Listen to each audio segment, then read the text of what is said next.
The courtroom door felt heavier than it should have. I pushed it open in my only good suit, the one I'd bought for job interviews 3 years ago. My parents sat in the front row, my brother next to them. All three of them in designer clothes I could never afford. Mom saw me first.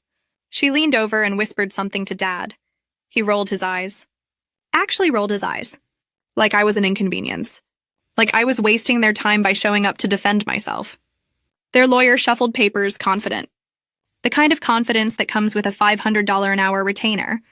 The judge hadn't entered yet. Did they really think I'd just hand it over? That I'd walk in, apologize, and sign away everything Grandpa left me? I set my briefcase on the defendant's table. 3 folders inside. Tabs color-coded. They had no idea what was in those folders. Before we go further, drop a comment. Where are you watching from and what time is it there? Hit like if you've ever been underestimated by your own family. And subscribe because this story gets wild. The bailiff stood. All rise. The judge walked in. And I was ready. To understand how we got here, you need to know how it started. I was never the favorite. My brother was the golden child. New car for his 16th birthday. College paid in full. Down payment on his first condo. Anything he wanted, Mom and Dad wrote the check. Me? I worked nights at a grocery store to pay for community college. Transferred to state school on loans. Lived in a basement apartment with 3 roommates and mice in the walls. I wasn't bitter. I just learned early that I was on my own. But Grandpa saw me. He was the one who showed up to my associate's degree ceremony when no one else did. The one who took me to lunch every other Sunday and asked about my classes. You're the one who'll make something of yourself, he told me once. Your brother's got charm. You've got grit. Grit lasts longer. He was also the one who taught me to keep records. Save everything, he'd say. Every letter. Every receipt. Every email. You never know when you'll need proof. I thought he was just old-fashioned. I didn't realize he was preparing me. When Grandpa passed, the lawyer read the will. My brother got the house. Mom and Dad got the investment accounts. I got the education fund. Didn't sound like much. Until the lawyer explained that Grandpa had seeded it 20 years earlier. And it had been compounding ever since. My share was worth more than the house and the investments combined. $1.2 million. Mom's face went white. That's when everything changed. 2 weeks later, Mom called. We need to talk. As a family, come to the house Saturday. I should have known. When I walked in, they were all waiting. Mom, Dad, my brother, and a man in a gray suit I'd never seen before. This is Richard, Mom said. Our attorney. I sat down. The air felt wrong. Richard slid a document across the table. We've drafted a family harmony agreement. For everyone's benefit. I scanned the first page. It said I would transfer my share of the trust into a family management account. They would oversee it. Invest it responsibly. Give me a monthly allowance. $2,000 a month. From my own money. You've never been good with money, sweetheart, Mom said. Her voice was syrup. We're trying to protect you. Protect me? You're young, impulsive. This kind of sum could ruin your life if you're not careful. My brother leaned forward. Don't be selfish. This is about keeping Grandpa's legacy intact. As a family. I looked at the paper again. Then at Richard. And if I say no? Dad's face hardened. The warmth disappeared. Then we'll do this the hard way. Richard cleared his throat. We can file a petition with the probate court. A conservatorship if necessary. It would be unfortunate, expensive, embarrassing for you. He let that word hang. Embarrassing. You have 72 hours to decide, Richard said. I stood up. Picked up the unsigned agreement. I've decided. I walked out. I had 72 hours before they'd file. I didn't waste a second. 72 hours later, a process server knocked on my apartment door. I signed for the envelope. My hands were shaking. Inside was a petition. 14 pages. They were asking the court to declare me financially incompetent. To appoint my mother as conservator of my assets. For my own protection. The allegations were brutal. Reckless spending. Poor judgment. Inability to manage complex financial matters. All lies. But they were notarized. Filed. Official. The court date was set. 3 weeks. My phone rang that afternoon. My boss. Can you come in? We need to talk. I sat in her office and she slid a printout across the desk. A public records search. My name, the petition. Is there something going on we should know about? It's a family dispute. It's not true. She looked uncomfortable. We're going to need to put you on temporary administrative leave until this is resolved. It's policy. I walked out of that office in a fog. My best friend called that night. She'd heard. Just give them half, she said. It's not worth the fight. You'll still have $600,000. That's more than most people ever see. I thought about it. Maybe she was right. Maybe I should just let them win. But then I opened the binder. Grandpa's binder. The one he'd given me 5 years ago. I turned to page 12. And my hands started shaking again. For a completely different reason. Page 12. Section 7, subsection D. I read it 3 times to make sure I wasn't imagining it. Any beneficiary who initiates or participates in legal action to deprive another beneficiary of their designated share shall immediately forfeit their entire interest in this trust. A forfeiture clause. And in the margin, Grandpa's handwriting.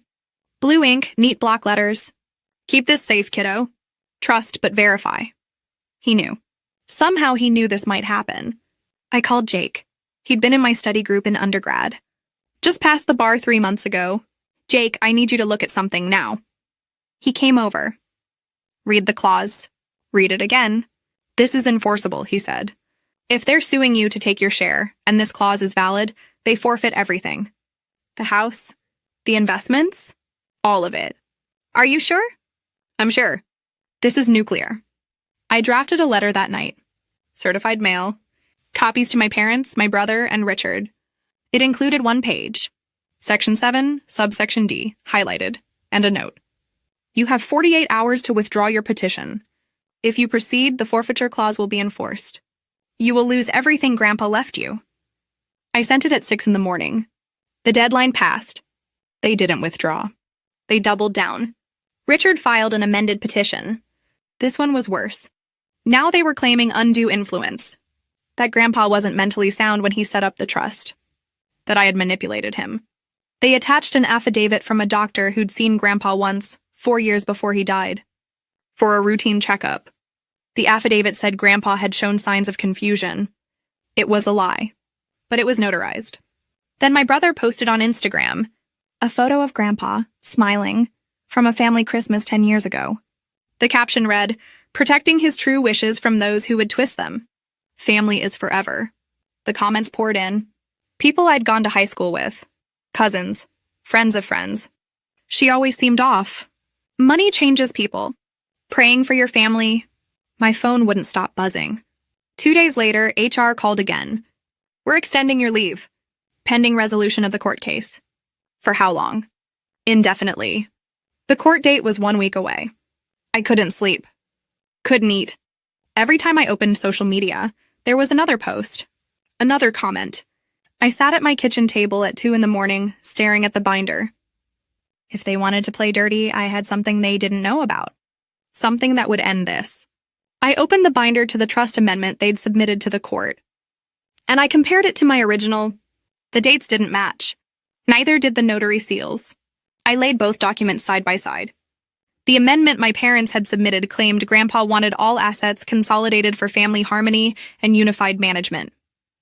Dated March 2019. My original trust, signed and notarized, had no such amendment, but it was the seals that caught my eye. Different notaries, different embossers. I found the original notary's name in Grandpa's records. Called him. He was retired, living in Arizona. I keep copies of everything I ever notarized, he told me. Send me the document number. I did. He called back an hour later. I never notarized that. That's not my seal. Someone forged it.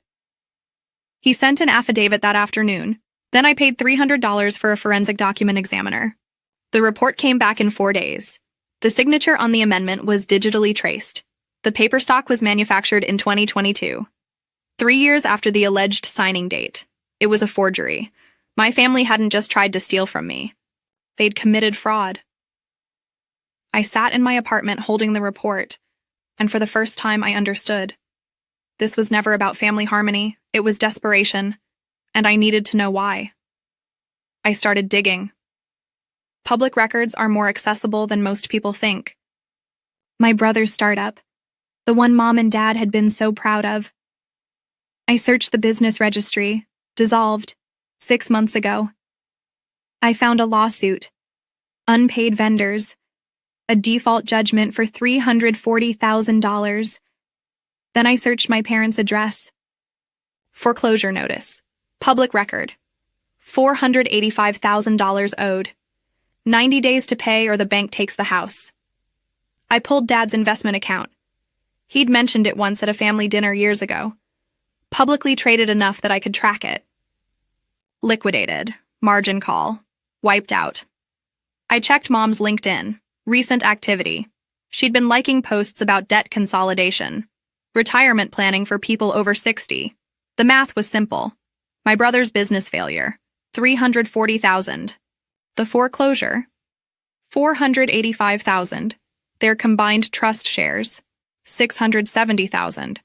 My share, $1.2 million. They weren't evil. They were drowning, and they thought pulling me under would save them. I closed my laptop. I knew exactly what I had to do, and it wasn't what they expected. I didn't just want to defend myself. I wanted to end this cleanly, permanently. I drafted a counter petition, breach of fiduciary duty, fraud, enforcement of the forfeiture clause under Section 7, subsection D. Then I filed a motion to freeze all trust disbursements pending the hearing. I worked through the night, checked every citation, every exhibit, every word. At 11:43, I submitted it electronically. The confirmation email arrived. Attorney of record, my name, followed by 3 letters, Esquire. I'd passed the bar 6 months earlier, night program, part-time. It had taken me 4 years. I hadn't told anyone. Not my parents, not my brother, not even my friends. I'd kept it quiet because I didn't want the attention, didn't want the questions. But now it mattered. I printed my bar admission certificate, framed it, hung it on the wall. Grandpa would have been proud. The night before the hearing, I didn't sleep. I didn't need to. I ran through every argument, every piece of evidence, every question the judge might ask. I packed my briefcase, 3 folders, tabbed, organized. When the alarm went off at 5, I was already dressed. I looked at myself in the mirror, and I drove to the courthouse. The courtroom door felt heavier than it should have. I pushed it open. Mom, Dad, my brother, Richard, all of them in the front row. Mom saw me, leaned over, whispered something. Dad rolled his eyes. My brother smirked. I set my briefcase down, took out the 3 folders. The bailiff stood. All rise. The judge entered. An older woman. Sharp eyes. She sat, reviewed her notes. This is a petition for conservatorship filed by Linda and Robert. The respondent is their daughter.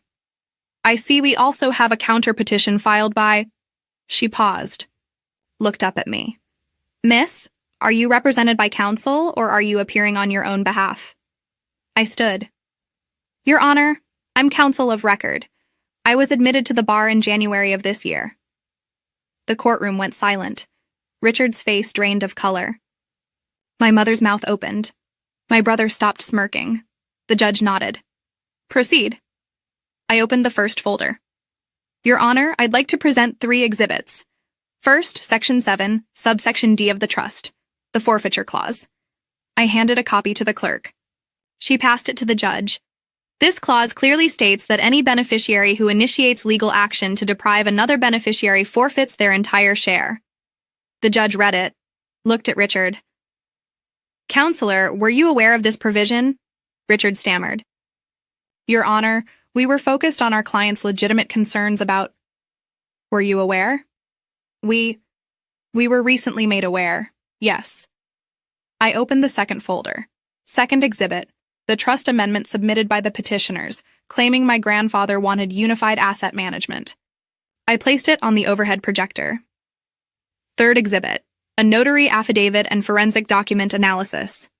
I laid them side by side. The amendment is a forgery. Different notary, traced signature. Paper manufactured 3 years after the alleged signing date. The judge leaned forward. I handed her the forensic report. She read it, slowly. Then she looked at my parents. Do you have an explanation for this? Silence. Richard stood. Your Honor, we'd like to request a continuance to... Denied? Do your clients have an explanation? More silence. The judge set the report down. I'm dismissing the petition with prejudice. The forfeiture clause is enforceable and will be enforced. The petitioners will forfeit their shares under Section 7, subsection D. I'm also imposing sanctions in the amount of $15,000 for filing a fraudulent document. This case will be referred to the district attorney for review. The gavel came down. I packed my briefcase. I didn't look back. The forfeiture clause was enforced 30 days later. My parents lost the investment accounts. My brother lost the house. The assets were redistributed according to the secondary beneficiary clause Grandpa had written, a scholarship fund, for first-generation college students in our county. Grandpa had planned for this. Even if they contested, even if they fought, the money would still do good. My brother filed for bankruptcy 2 months later. He's working retail now, managing a store in the next town over. My parents sold their house before the bank could take it. Moved into a 2-bedroom apartment. The district attorney reviewed the case, declined to file charges. My parents agreed to repay court costs, and Richard's firm quietly let them go as clients. No criminal record, just consequences. I took $400,000 from my share and established a scholarship in Grandpa's name. The first ceremony was last spring. 5 students. All of them working nights just like I did. I used the rest to pay off my loans, bought a small condo, started a solo practice helping families navigate estate disputes. I set boundaries with my family. Low contact, supervised only, no holidays, no spontaneous visits. Mom sent an email 6 months later. I'm sorry things got so complicated. I hope you're doing well. No accountability, no real apology. I wrote back. Thank you. I wish you the best. That was it. Dad hasn't spoken to me. I don't think he ever will. And I've made peace with that. Some people never admit they're wrong. That's their burden to carry. Not mine. My brother reached out once, asked if we could get coffee. I said no. Maybe one day. But not now. Not until I'm ready. I see Grandpa's picture on my desk every morning. The one from that Christmas. The same one my brother posted. But when I look at it now, I don't see the fight. I don't see the courtroom. I see the man who believed in me when no one else did. The man who taught me that love without respect is just control wearing a mask. I kept the receipts. Just like he taught me. And I won. Not because I wanted revenge, but because I wanted my life back. So here's my question for you. What would you have done? Forgiven them completely and let it go? Or kept the boundaries like I did? Drop your answer in the comments. I read them all. If this story made you think, hit subscribe. There are more stories like this coming. And remember, always keep receipts. One last thing. This is a fictionalized dramatization based on real experiences. It's not legal or financial advice. If you're dealing with something similar, talk to a licensed professional in your area. Thanks for watching.